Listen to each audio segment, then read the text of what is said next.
Alrighty, it is now time to get started. I want to officially welcome you guys to week 2 of Psychology of Play. For those of you who are not in our week 1 session, my name is Natika Jackson. I'm one of the Psychology of Play instructors. In weeks 3 and weeks 4, Naisha Acevedo, the other Psychology of Play instructor, will be facilitating the sessions, but I will be running this session this evening. All right, for week 2, what we're going to be doing in this session is looking at the concept of positive psychology. So when we look at the benefits of play for adults, positive psychology comes to mind. So the agenda for this session, we're going to review the historical perspectives of positive psychology. We're also going to look at the concepts of gratitude and happiness. We'll look at a concept called flow, and then our last concept we'll look at is the PERMA model. All right, before we jump into the content, I have a poll question I'm going to send to you guys. And once I launch the poll, just go ahead and answer on the poll of itself. All right, so you guys should see a poll and you should be able to answer it on the actual poll of itself. And the question is, do you have to be successful before you can be happy? And I know it can be kind of a loaded question, what is success? What is happiness? But just go with your gut reaction. Do you have to be successful before you can be happy? All right, I'll give you guys a few more seconds to get your vote in. And again, your votes are anonymous. I don't see how you vote, neither do your peers. So just go with whatever your gut reaction is. Do you have to be successful before you can be happy? All right, I'm going to go ahead and close the poll. Thank you guys for voting. Now, I'm not going to share the results of the poll quite yet. We're going to come back to it, but keep that in mind as we go through the content. All right, so back to positive psychology. So first, we're going to look at the history of psychology in the US, just to give some history and some foundation. So prior to World War II, the mission of the field of psychology, just the general field of psychology, had 3 tenets, and it was curing mental illness, making the lives of all people in society more productive and fulfilling, and then lastly, identifying and nurturing high talent within society. And when you looked at the field of psychology, these 3 tenets kind of had an equal bearing. And so this is what psychology looked like prior to World War II. So that sounds good, sounds great. Most people, when they think of the field of psychology, wouldn't necessarily think of these 3 things as being the mission of the field. So what happened? There was an economic game changer, a couple of them. In 1946, the VA was founded, and in 1947, the National Institute of Mental Health was founded. Both 2 great organizations, but it really did have an effect on the field of psychology. So there were some pros and some cons with the creation or the establishment of those 2 organizations. On the pro side, there were huge strides made in the understanding and also the treatment of mental illness. But on the kind of negative side, psychology's focus really shifted to assessing and curing individual suffering. And when we kind of think of the field of psychology, for the most part, you think about we're either doing assessments to identify someone who's suffering or trying to figure out how to cure someone who is suffering. And practitioners really went about treating mental illness within the disease framework. And the disease framework is like the same framework that a medical doctor would treat any other medical disease. Some people don't necessarily see that as a con, but it was one of the results of these institutions being created. More on the negative side is that the mission or the element of the field of making the lives of all people better and identifying and nurturing high talent within society, those elements of the field were essentially forgotten, and it really just became about treating mental illness. And so within that framework is where the birth of positive psychology came about. So about 20 years ago, there were 2 psychologists, Dr. Seligman and Dr. C, who are the major contributors to this field of positive psychology. And when you go through your reading, you'll find some more in-depth information on positive psychology and the birth of it.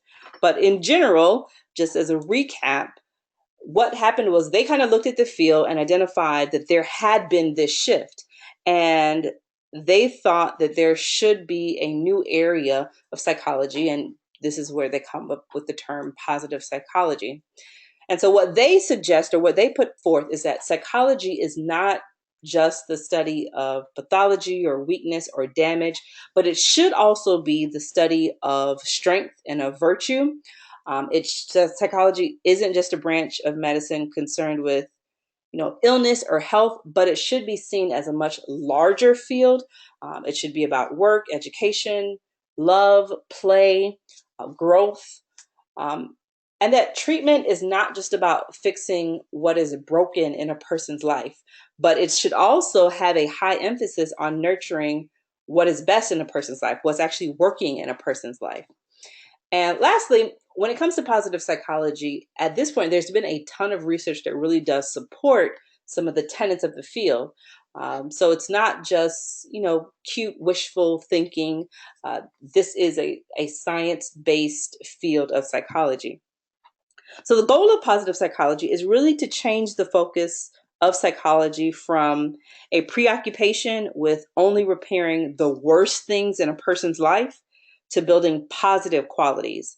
So oftentimes, just we as generals, just as humans, we place a lot of emphasis on what's wrong in our life, what's bad, what's broken, what's not working. But positive psychology in general asks us to reflect, first identify our strengths, reflect on our strengths, and then to consider how we can use our strengths to improve our lives. So rather than saying, okay, I need to fix these things that are not going well in my life or fix these things that are not so great about myself, to really change your thinking and say, what am I good at? What is naturally going well in my life? What can I naturally easily do? And how can you focus on those things to improve your life as opposed to what is not working?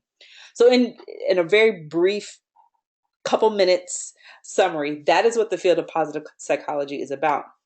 And when we think about adults incorporating play and leisure and fun into their lives, there is this connection to positive psychology. All right, so back to our question that we had at the beginning of the session. Do you have to be successful before you can be happy? I will share the results. Everybody said no. No one thought you had to be successful before you could be happy. Positive psychology clearly has an opinion on this question. So I'm going to show you guys a video. Now the video actually comes from, it's part of your read and view activity for week 2. So for those of you who've seen the video, it may be a refresher, but for those of you who have not, we're just kind of getting you a little head start. We need to reverse the formula for happiness and success.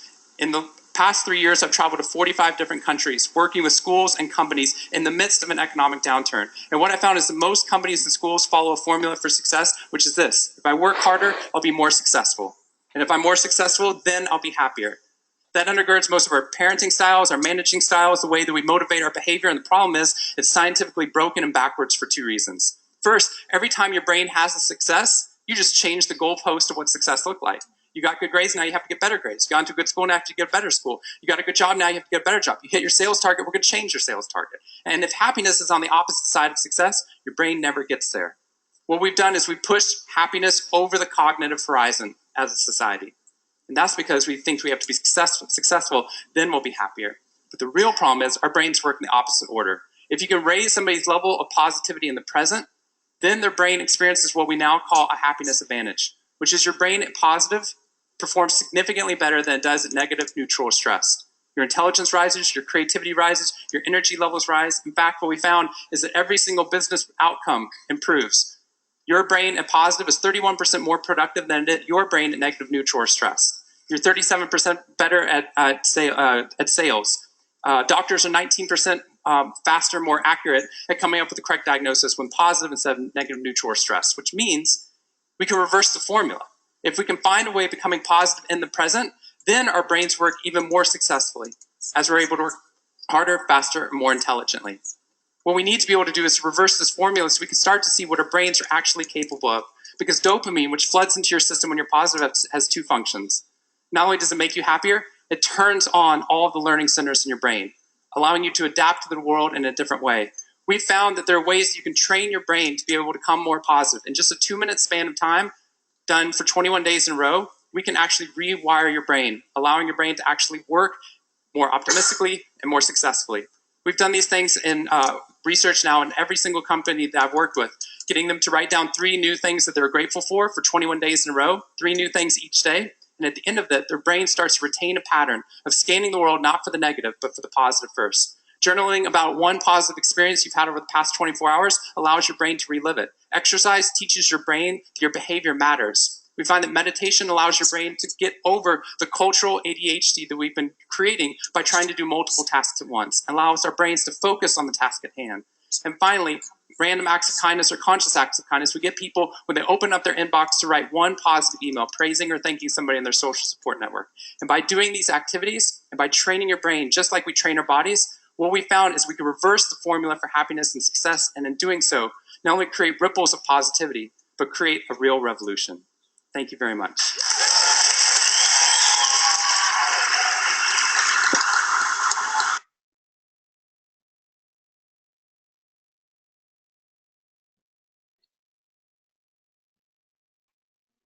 All right, so according to positive psychology, the answer would be no. And in fact, your brain at positive performs better than at negative, neutral, or stressed. How many of you guys got a chance to see that video before the session?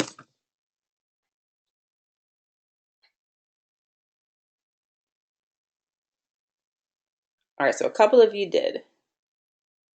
All right, so that was just a clip of the video. The entire video is about 12 minutes long. We saw about 2 or 3 minutes of it. So please go back if you didn't get a chance to watch the whole video, watch the entire thing. But this concept is the happiness advantage. And that's one of the significant tenets of the field of positive psychology, is that there is an advantage to figuring out how to be happy or to have a higher level of well-being in the present. And the goal or the suggestion is that figuring that out helps you to be more successful in the long term. And part of what this class about is not just, thinking about play, but also thinking about how play can help you to be successful in the future. So this is all about figuring out different ways or different tools that you can use to help you to be more successful long term. And not just, hopefully it's cool, fun information, but the connection should be made to your future success. One of the things that he talked about in the video was this idea of expressing gratitude. And I said one of the concepts we were going to look at was this concept of gratitude. But rather than just lecture about it, and I thought it would be a good idea to actually guys show you an example of the benefits of expressing gratitude. So I have another video clip that I want you guys to watch. This one's a little bit longer, but I think it's a really good example of the benefits of expressing gratitude. I think most of you guys have a working knowledge of what gratitude is, and most of you guys probably can gather that positive psychology thinks you should express your gratitude. So rather than doing a boring lecture, I thought it better to show you an example, and hopefully you guys can make a stronger connection to maybe trying out some of this stuff in your life. All right, so let me pull that video clip up for you. Hey guys, I'm Carly Kloss, and I just created my... Let me skip. Wait. Oh, he's gonna be so embarrassed.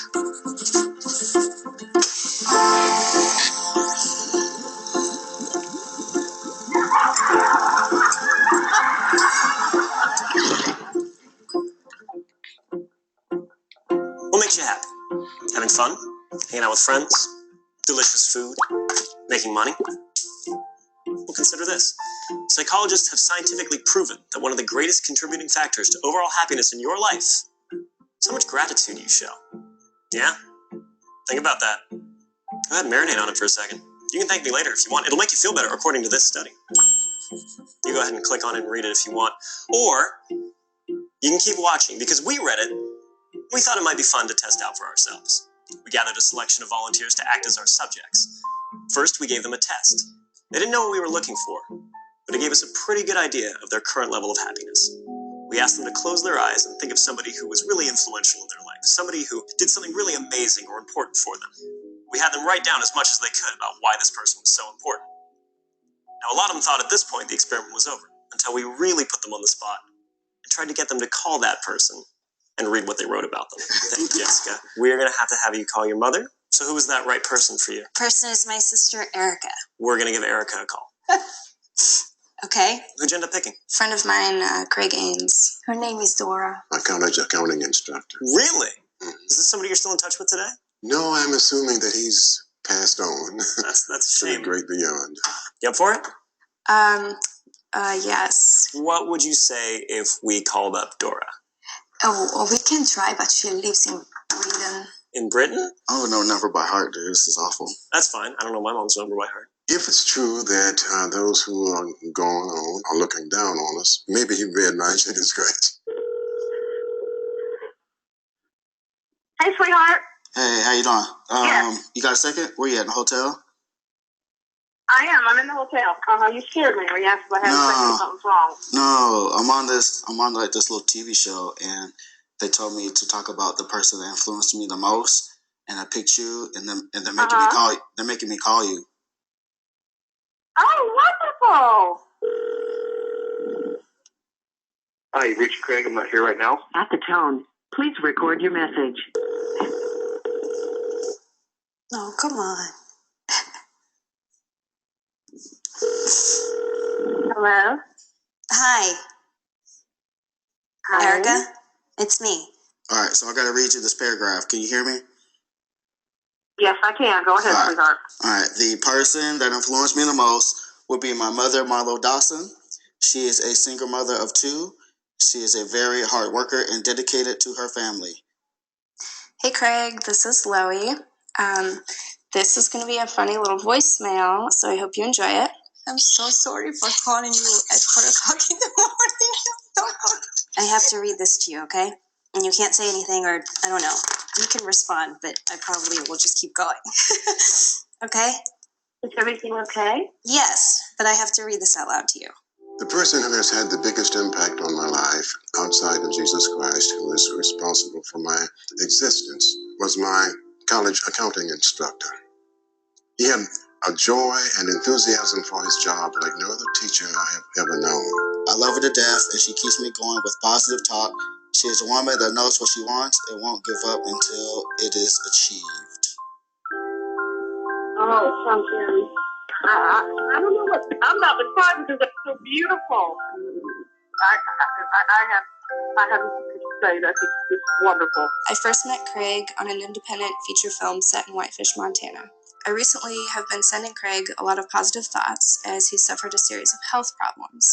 Despite his medical problems, he's continued to work and take pleasure in the small things in life, like sitting quietly with his wife Janine on the porch. Erica is my older sister and my best friend. Sometimes it even feels like we are twins. She's my #1 fan and my #1 supporter. She makes me happy because despite all my mistakes and my decisions, she still loves me no matter what. Your friendship is everything. And you are one of the most important person in my life. Even when she has a kid and many children, I will love her more than her kids. Okay, maybe not.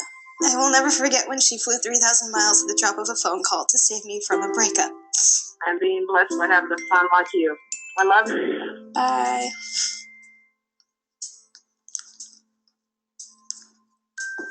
How did you do that? I don't know because they made me do it. Thank you for picking up. Bye, sweetie. And then they're like, here, you're going to write this letter. And then I wrote like this whole long ass letter, which, I like don't write. And then all of a sudden they're like, hey, guess what? Now we're going to call her and you're going to read her this letter. And I was like, what the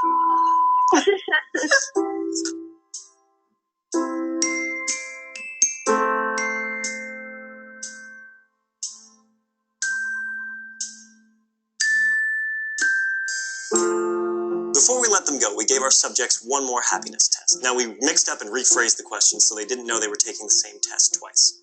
For those who took the time to actually write something down but couldn't make the phone call for whatever reason, we saw happiness increase between 2 and 4%. It's good, but not exactly mind-blowing. Now, for those who actually picked up the phone and personally expressed their gratitude, we saw increases between 4 and 19%. So either way, expressing your gratitude will make you a happier person. But you want to know something really interesting? The person who experienced the biggest jump in happiness was the least happy person who walked in the door. What does that mean? That means if you're having a particularly tough time, trying this out will more likely have a greater impact on you. Trust me. I'm in a lab coat. In fact, while you're at it, film it and upload it to us, and we'll do something awesome with it. I'm Julian, and this has been The Science of Happiness. Hold that cake, subscribe! All right.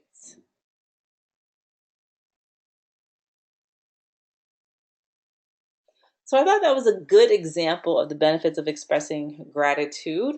One of the things that you guys are going to be doing in your week 2 assignment is actually trying out some of these suggestions that positive psychology gives for helping to improve your overall levels of happiness and well-being.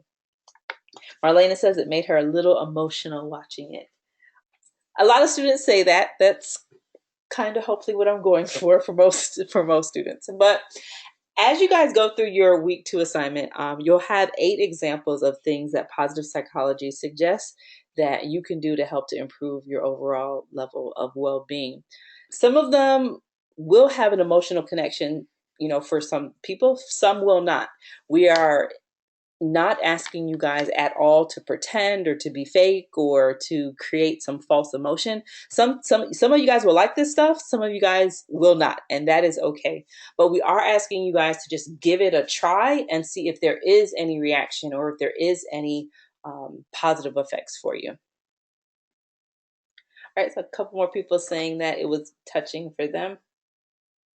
All right, the video will be, when we send out the archive, we'll include the link to the video. So if you ever want to share it or watch it again or look at it before you start your week 2 assignment, it's a good video. I think that really ties in the importance of expressing your gratitude. And again, this is cool stuff, or I think it's cool stuff, but the reason that we are presenting this content to you is really because the research indicates that there is a strong likelihood that these types of things will help you to be more successful in the long term. All right, so now we're going to switch gears just a little bit. And I want you guys to think about a time when you've been in the zone. So think about a time when you've been in the zone and give me one word in the chat box that would describe what it felt like or what it was like to be in the zone.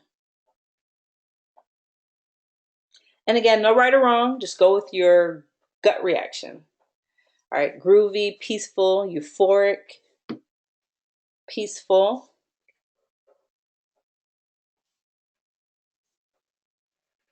Anybody else? Relaxed, amped, mindfulness, I like it.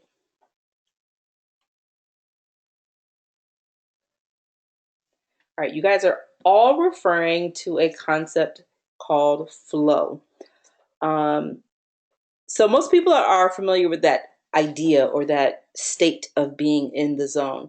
And when I started teaching this class, I was very surprised to learn that there's a scientific name for that state of being in the zone, and that there has actually been a ton of research done on that concept of being in the zone. And in psychology, it's called flow.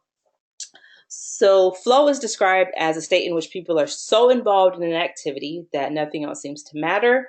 The experience is so enjoyable that people will continue to do it, even at great cost, for the sheer sake of doing it.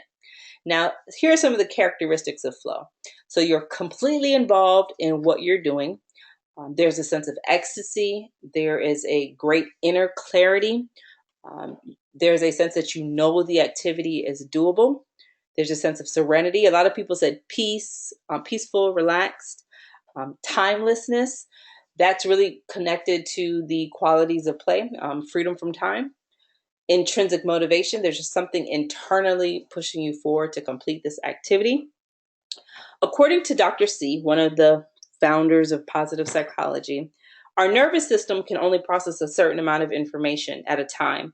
And when you're in a state of flow or in the zone, you're completely engaged to the point that the brain doesn't have time or attention to pay to things like hunger or outside problems or tiredness.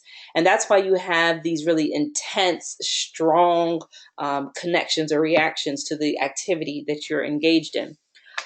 The reason we think it's kind of cool to talk about this concept of flow is because it's said that the creativity that comes about during a state of flow can almost feel automatic or effortless. And it's said to be far better than the creativity evoked when you are not in a state of flow. So this concept of flow, it can be applied to almost anything, not just creative activities. You can enter in a state of flow or be in the zone with any activity. But for students who are pursuing careers where creativity and innovation are high priorities, we thought it was a concept that you guys might want to consider. One of the things to keep in mind when you're looking at the concept of flow is that it's really a balancing act. It's a balance between the challenge level and your skill level. If you're engaged in an activity where the challenge level is very high, but you don't have the skill to meet that challenge, then you experience anxiety, you experience worry. And the opposite of true. If your skill level is very high, but the challenge level is not very high, you can experience relaxation and sometimes even boredom. But flow and really entering into the zone is really about balancing those two things out. One thing I really encourage students to do, we know that you guys don't come to the LA Film School for your general education courses. Although some of you might be enjoying psychology of play, we understand that you are not here to take for psychology of play. However, your general education courses really do provide the opportunity for you to really practice engaging in a state of flow. When it comes to your homework assignments, for example, although your homework assignments are supposed to be fun and you're doing a lot of, self-reflection, if you aren't figuring out a way how to challenge yourself, then sometimes your homework assignments can feel boring and, maybe you feel a sense of apathy towards them. It's like, okay, I'll do this because they're making me do it, but I'm not really that interested. If you can figure out a way to practice challenging yourself and practice really pushing your skill level, even with things like your general education courses, it really does build that skill of being able to enter into the zone or into that state of flow. Part of your week 2 discussion board is you are going to be giving your personal thoughts on whether or not you can do things to enter into the state of flow, or if it's just something that happens automatically. As you go through your reading, you'll see what the science says behind that. We are interested in your own personal opinions, but this is a concept that does require practice. I'll say that.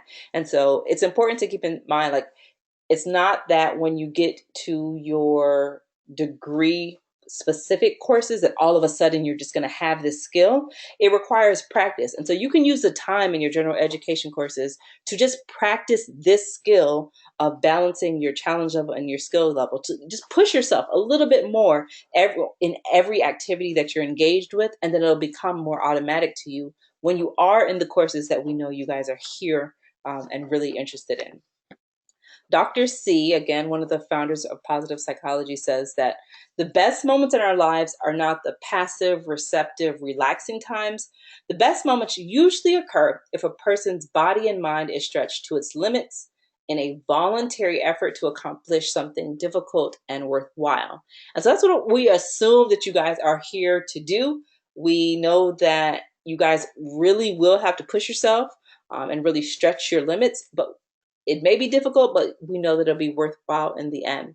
And again, we just really hope that you guys take these concepts and figure out a way how to personally apply them to your life, because it's really just all about figuring out how to help set yourself apart from everybody else who's going to be pursuing these same interests that you guys have. All right, the last concept we're going to go over is the concept of the PERMA model.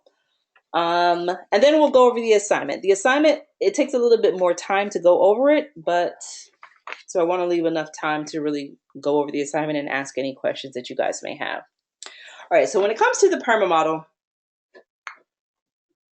Dr. Martin Seligman, he wrote a book called Flourish. And in the book, he developed a model that he believes includes the 5 elements that are essential for experiencing lasting well-being. And he calls it the PERMA model.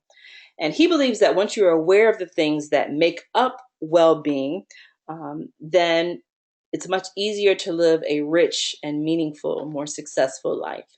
So the first element of the PERMA model is positive emotion. Positive emotion is any emotion such as peace, gratitude, satisfaction, love, hope, curiosity. These are all things that fall into the category of positive emotion. It's unrealistic to believe that we are going to be happy all the time. Positive psychology does not suggest that, and it's not realistic to suggest that. So they do not. But it is within reason to believe that you can live a life where you are consistently experiencing some positive emotion. And if you are not experiencing positive emotion on a consistent basis, then this week's project will provide the opportunity for you to do some self-reflection and to determine, are there little things that I can do to help myself experience positive emotion? And again, it does not have to be happiness. You are not going to be happy every day. You're not going to be happy every hour. That is not real. But on a consistent basis, can you experience hope? Can you feel inspiration? Are you consistently feeling loved? Those are all positive emotions. The next we have engagement. So engagement is most closely identified or tied to the act of creation. But you can also experience deep engagement by participating in, sports or spending time with your friends or working on a project that you're fascinated with. The key to this concept of engagement is really about minimizing your distractions and improving your concentration so that you can focus on activities that make you happy and lead to that feeling of engagement. And hopefully the goal would be to be able to enter into that state of flow or being in the zone.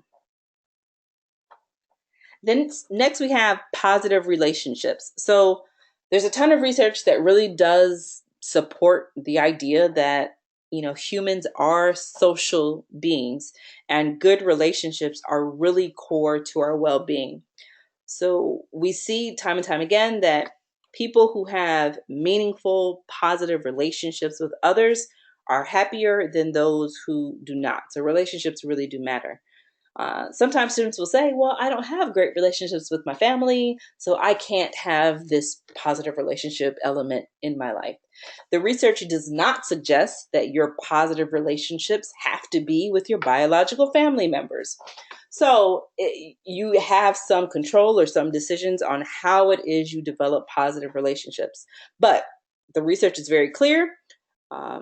People who experience positive relationships on a consistent basis have greater levels of well-being. Greater levels of well-being are tied to more overall level of success. Then we have meaning. So meaning comes from serving a cause that's bigger than ourselves, whether it's a specific religion or a cause that helps humanity in some way. We all need activities in our lives that provide us that sense of meaning. Meaning can also come about through your career endeavors. So it doesn't really always have to be this altruistic, I'm volunteering for a nonprofit organization. It doesn't have to be that. It doesn't have to be that in order to provide meaning. You can find deep meaning through your career if that's what it is for you. You can also find deep meaning through your family. So it's very personal. There isn't one specific way of identifying what provides meaning for your life. The key is to take the time to do the self-reflection to figure out What provides meaning in my life? And am I consistently engaged in activities that meet that sense of meaning for me?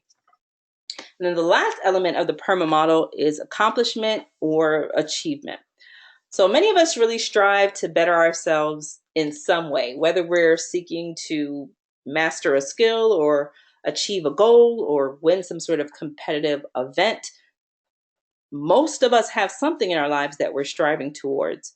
Um, so many of you guys are already doing that, especially by attending the LA Film School and pursuing your degree programs. But one thing to keep in mind with this concept of accomplishment and achievement, sometimes when students will talk about this element of the PERMA model, what they'll say is that I will experience this feeling of accomplishment or achievement once I've graduated and once I have my degree or once I'm successful in my particular career field. And that kind of goes back to that, do I have to be successful before I can be happy question at the beginning of the session. It's important to break down your goals. So what I encourage students to do, like your long-term goal is to graduate and be successful. There's nothing wrong with that. That should definitely be a part of your thinking. But what are your goals for this month? You're in psychology of play.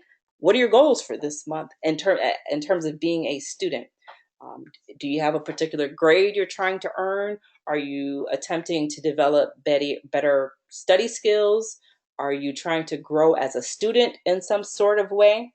And then you want to break down your monthly goals. So you have your goals for the month, but what are your goals for week 2 in psychology of play? Do you want to make sure you get your discussion board on time? Do you want to make sure that you try to engage with more students on the discussion board?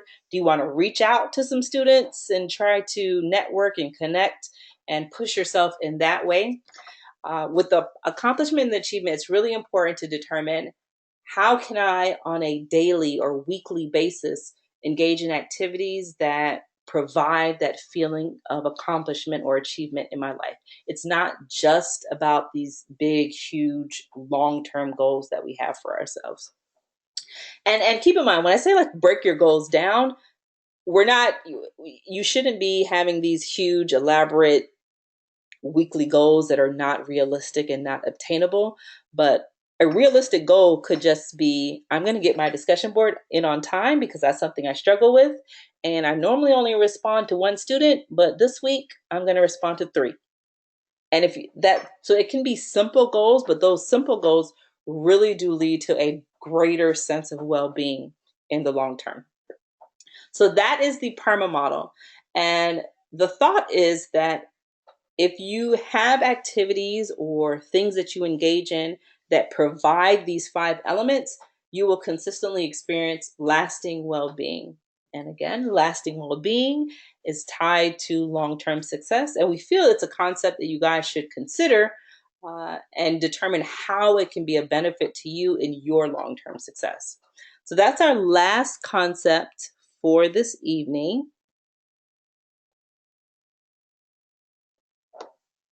Does anyone have any questions about the content that we've gone over tonight? One of the things I will say, I'll probably say, if I taught every week, I would say it every week. The concepts that we teach in this class, they are not very difficult. They are not hard to understand. They're not hard to explain. They are really attainable. The hard part is actually applying the stuff to your life. So sometimes it's cool to read about, it's cool to come to the lectures, it's even cool to do the project sometimes. But the difficult part is now that you have this information, now that you know, hey, this is some stuff that can really help you to be successful, how are you going to apply this to your life in a meaningful way to see if this stuff works for you?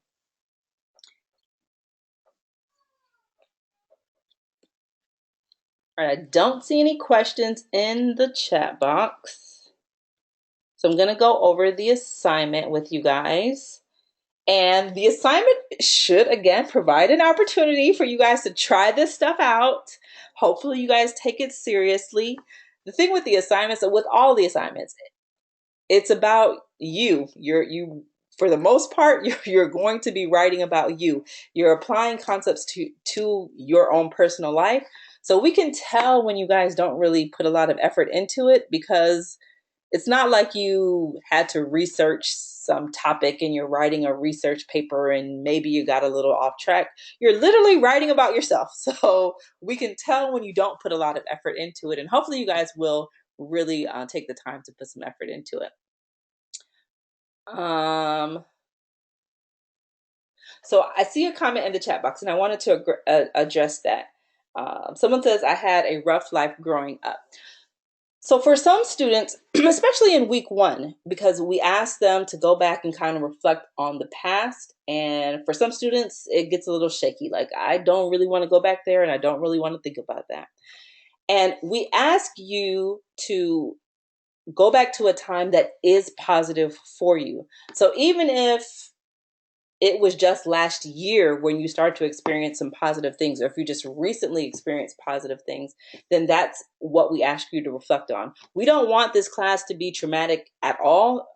Everyone who teaches this class has a background in psychology, so we understand that, this can trigger some people, but the goal is never to take you back to a place that's negative. We're asking you to go back to a time, even if it was when you were a teenager or when you were a young adult, and reflect on those positive times. Hopefully that helps in some ways.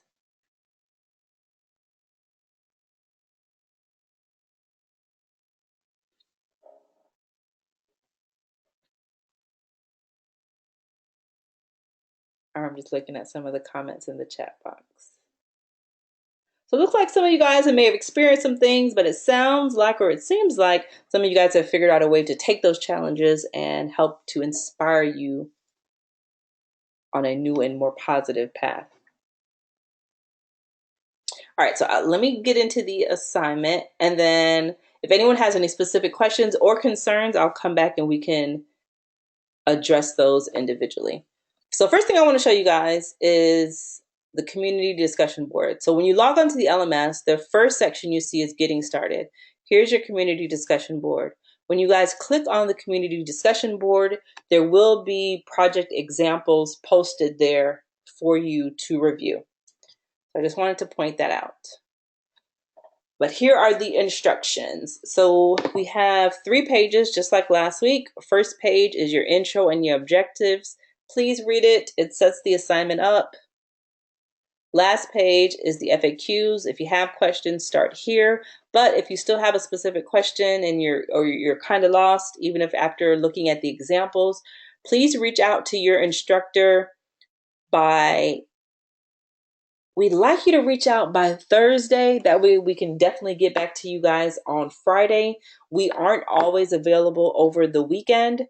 So if you can get your questions in early, then it really does help.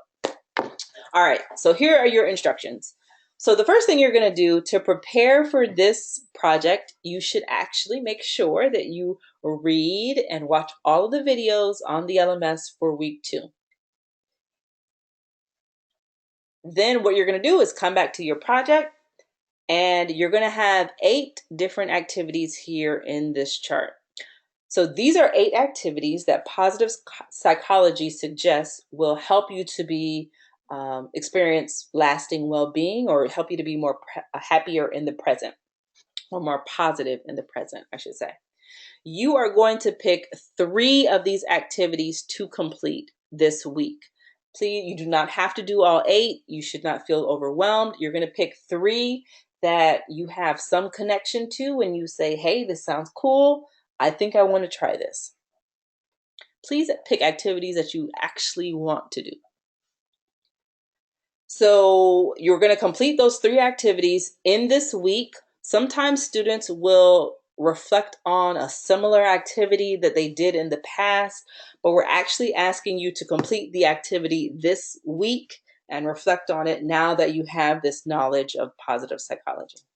So step 1, complete 3 of the activities. Then you're going to create a presentation, and it's a 2-part presentation. The first part of the presentation is that you're just discussing and sharing what your experience was like completing your 3 activities. Did it have any positive effects on you, on your personal life or your professional life? Did it have any effects on your mood?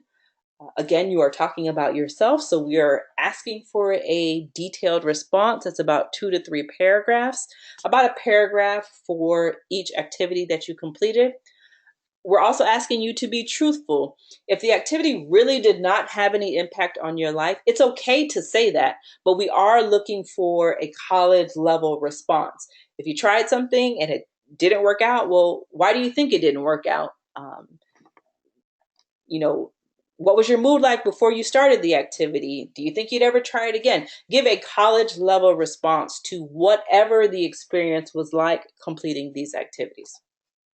The second part of the project is you are going to create your own personal perma-model plan. So you're going to develop a plan to experience lasting well-being in the future.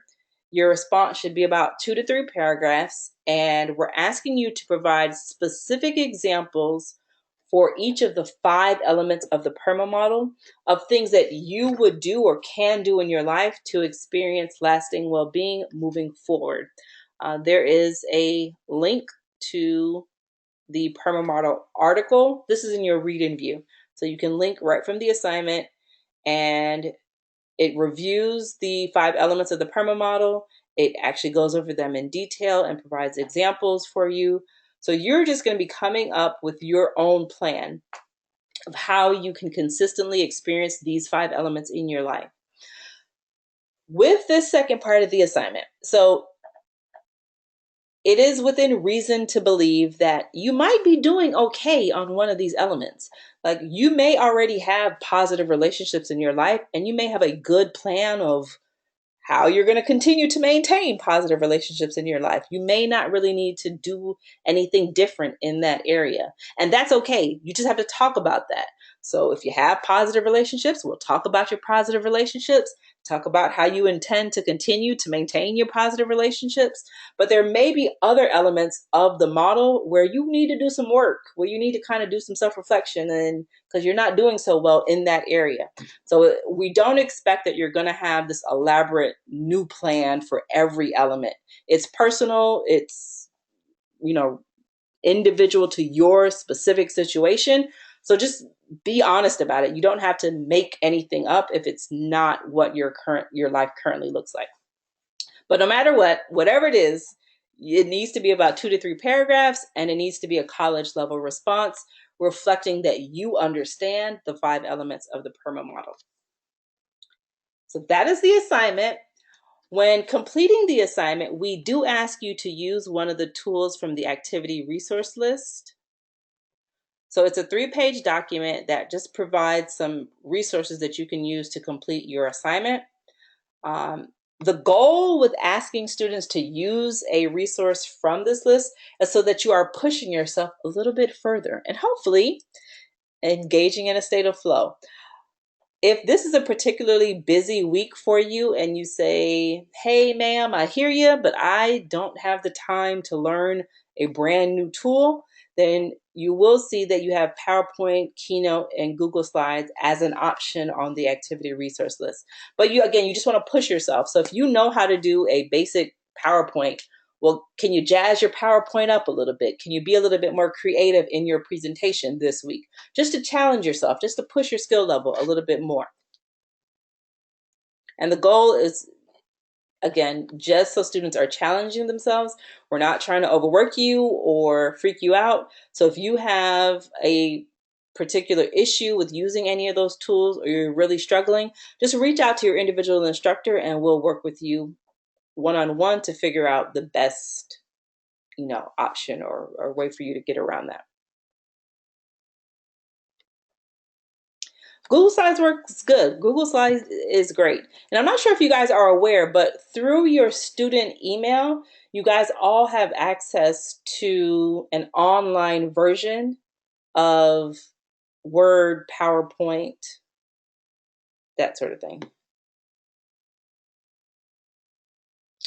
I think someone's asking about a video. I have no problems with students using videos. Naisha, are you okay with your students using videos?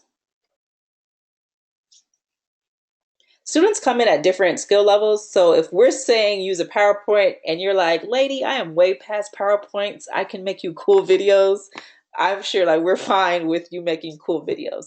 It's really just about pushing yourself to that next level. All right, Naisha's good with using videos as well. All right, so that is the project. I didn't mean to bring my slides back up. Week 2, most students love week 2, the week 2 assignment the most. Most students love the week 2 content the most. It should be a fun week. Like every week, it should be fun. It should be exciting. So if you're not having fun, something is going wrong here, but we want you to have fun with this, but yet provide us with college level work.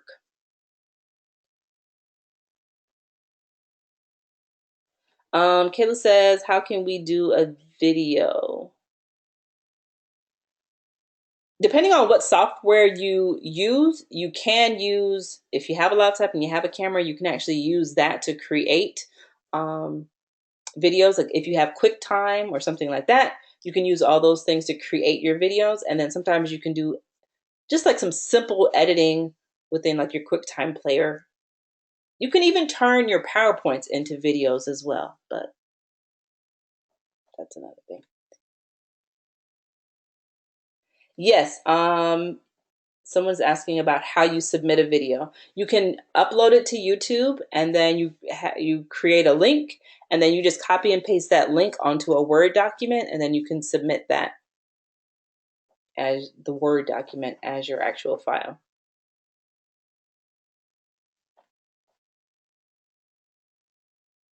Joseph says, InShot is a good video editor.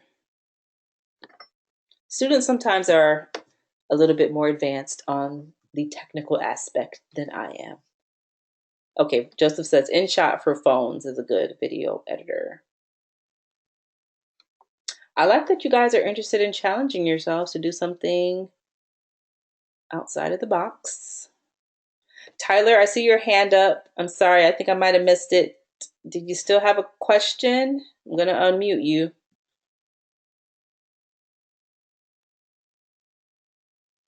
Tyler, are you there?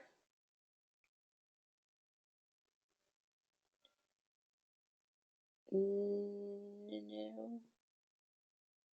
Okay, maybe not. All right. Does anyone else have any other questions, concerns, thoughts? Anything you want to share?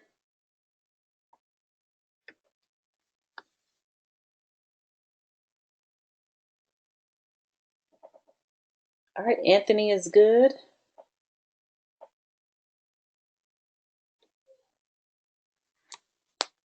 All right, I think everybody is good. So you guys have a good rest of the evening. Go ahead and jump into your assignment. Try out one of your activities this week. Please don't wait till the last minute. Then sometimes you don't get everything you could out of it. So try something out tonight. And we will see you guys next week. If you have any questions throughout the week, just reach out to your instructor. Have a good night, everybody. And I'm glad you're enjoying the class, Maurice. You're welcome. Good night.